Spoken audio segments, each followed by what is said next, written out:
ఓ రేవంత్, నీ పార్టీ మెప్పు కోసమో నీ గురువు మా సీమ లిఫ్ట్ ఇరిగేషన్ ప్రాజెక్టును ఆపేసినాడు. నీ ముక్కు కాకతోని లాలూచి పడి 2020లోనే ఎత్తిపోతల పథకాలకు తోట్లు పడిచినావు. యాది లేదా బిడ్డ సైకోరెడ్డి నీకు? నాకేం సంబంధం? మేము 80% పనులు పూర్తి చేసినాం. ఆ 6 అడుగుల హరీష్ రావు అంత క్లియర్ గా చెప్పినాక కూడా నువ్వు ఇట్లా లొల్లి చేయడం పద్ధతి కాదు బిడ్డ.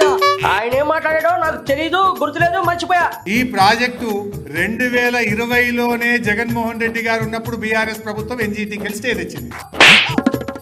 నీ స్వార్థ రాజకీయాల కోసం రాయలసీమ ప్రజల ఆత్మ గౌరవాన్ని నీ ముక్కు కాక కాళ్ళ కింద తాకట్టు పెట్టిన నీచుడివి, నికృష్టుడివి నువ్వు. అది వేరు, ఇది వేరు. రేవంత్ అన్న, మనం పరంపరం. నీకు నీ సీమల ఎన్ని సీట్లు వచ్చినాయో చూసినాక కూడా నీకు ఇంకా బుద్ధి రాలేదా? నాతోని నీ కులగజ్జి నాటకాలు ఆడితే బిడ్డ లాగుల తొండలేసి కొడితే ఏమనుకున్నావు? అయిందా? బాగైందా?